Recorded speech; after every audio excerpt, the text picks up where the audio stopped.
welcome my beautiful friends. I'm your host, Xen Sams, here on Fintech TV, live from the iconic New York Stock Exchange, right here in downtown Manhattan. In just a few, I'll be joined by Alan Lau, Chief Business Officer at Animoca Brands, a global leader in blockchain games. Animoca Brands' valuation remains at roughly $5.9 billion. According to a recent statement by co-founder Yat Su, Animoca Brands is aiming to grow its portfolio of companies by more than 30% by the end of this year as it doubles down on investments in what is being touted as a quote-unquote crypto winter. While the reputation of the crypto industry has been tarnished by a number of scandals over the past year, from the collapse of the FTX exchange to the bankruptcy of several crypto lenders and hedge funds, other areas of the market, such as blockchain and trading of non-fungible tokens, are in fact seeing significant amounts of activity. Animoca is currently invested in more than 380 companies with no signs of stopping anytime soon. Joining me now to chat all about Animoca's incentives to effectively onboard Web3 builders and users, where the crypto market is heading, and the possibilities surrounding the blockchain is the amazing Alan Lau. Welcome to the show, my friend. Thank you. Great to be here.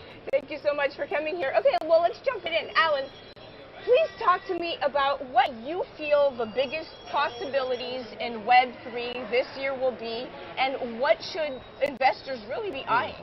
Yeah, I think there's clearly more optimism going into 23. If you look at NFT and crypto prices, I think people are willing to look past the mess that is 22 and, just look around them. And clearly there are great builders, there's a lot of great projects out there. So, I think there's a good momentum coming in. I think we'll be looking for a couple of things in 23, and one is around blockchain games.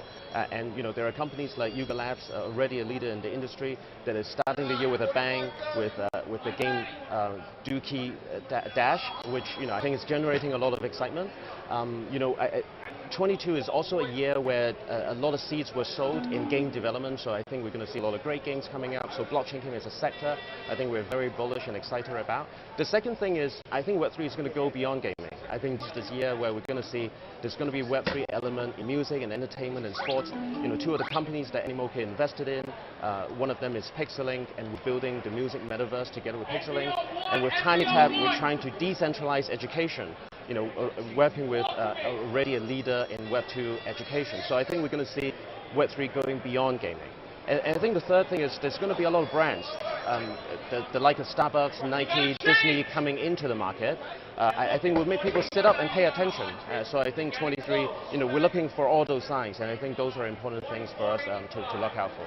These are extremely important things. I know you guys are always at the forefront of what's going on in the market, and actually, according to your co-founder Yat Su, in a recent statement, he said he also hopes to strengthen Animoca's business in places such as the Middle East region, Japan. I know you guys talk about South Korea. You're also in the process, congratulations, of raising a $1 billion fund. That's extremely exciting stuff, and the fund is to invest in metaverse and blockchain firms.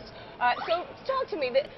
This is not just something that you guys woke up one day and said, hey, this is what we're going to decide to do. You have been looking at the market, tracking investments, making sure that you're aligning yourself with the right properties, and more importantly, the right relationships throughout the industry. And it's extremely important that you are doing your due diligence and making sure that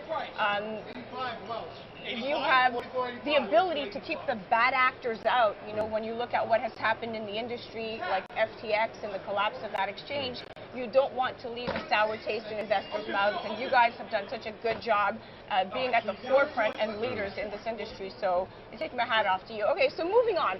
Digital assets have recently soared. I mean, they've recently soared to the highest level since August. We've seen the market, with crypto prices really back up to where they were before FTX's disastrous collapse. And now traders are calling what something might look like this new bull market coming in the horizon. Alan, talk to me. What do you feel is necessary for this, for us to really start to feel that this bull market could in fact be taking place? What are the triggers that we should be looking for? Yeah, I think it starts with a shift in spotlight, and I think that's happening. People are looking away from Wall Street crypto, which has all the issue around it, especially around centralized exchange, and focusing on tech crypto again, which are all the people that are using blockchain as a technology to build and transform industry. And I think within that, once that spotlight shifted, people will be looking for a couple of things, right? I mean, one is the adoption by a lot of users. So people will be looking for large community, right? It's not just 10K, 20K, but really mass adoption at the million level, right? So, I think that will generate excitement. More use cases, as we mentioned, blockchain game is clearly one that's been proven already, but it could be music, sports, education, so the more use case adoption. And then I think the final thing, again, it always helps is when big brands come in, when Starbucks, Disney, Square Enix come in, people is always going to sit up and say, hey, we've got to pay attention to this. And that's an important part of education. So I think, in 23, I think all those will happen. We'll be looking for those signs.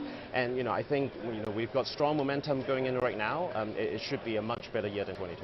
It's all about education, especially I know that Animoca Brands is all about edutainment and educating not only the community, but really talking about the best use cases for blockchain, gamification, even tokenization. I know you guys have an incredible department head of tokenomics, Mohammed Al-Din.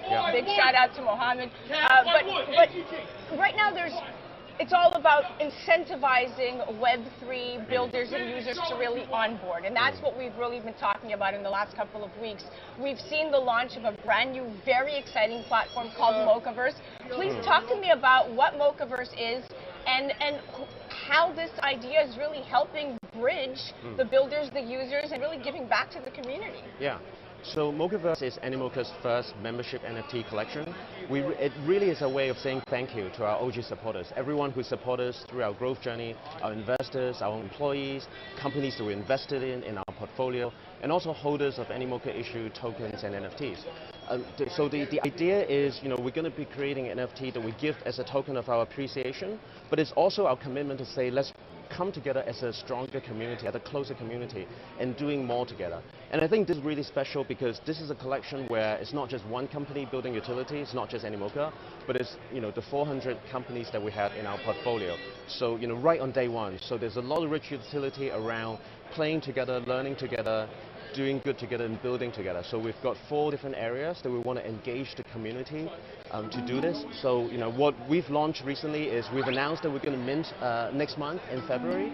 And before that, we've already engaged token and NFT holders of Animoca issued tokens before. And some of them hold Rams tickets, which they're already trading on OpenSea right now. It's a Polygon NFT, which we give them a chance to win a Mocaverse NFT. So we can see that it's already top 10 at OpenSea, so a lot of excitement. So we can't wait for us to really start the Mocaverse journey next month. I know it's all about getting on that Mocha list. Yeah. And I was exploring a little bit the website. Mocaverse.xyz, and I went onto the realms, and I looked at the different realms, and I looked at the different tribes, and I actually put my 7-year-old daughter on the website, and she started going through the profile. She was very engaged. So what I came to realize is that you guys have come up with such a creative way to unify, again, through animation, gamification, amazing visuals, amazing concepts, but it's the engagement. It's keeping that community engaged, keeping them loyal, and once you're controlling communities, which you guys have done so effectively well over all the portfolios that you're acquiring, but even when you're looking at why your valuation is where it is, it goes far beyond just the 380, 400 companies that you've invested in. It's about a mindset. It's about a mentality. It's about paving the way and then choosing the right soldiers and the upper tier management who, like yourselves, like Robbie Young, like Mohammed, like your incredible entire amazing department, Zaf Chow, right? I mean, you look at these incredible individuals that are working within the company that are all exemplary in their own way. And a big shout out to you, also Parasite. You're a big art buff, I have to say that. So, listen, you're at the stock exchange, you're representing Animoca Brands. I want to thank you so much for coming on here. Thank you. It was a pleasure getting to chat with you, and congratulations on all the amazing things Animoca is doing. Pleasure to be here. Thank you.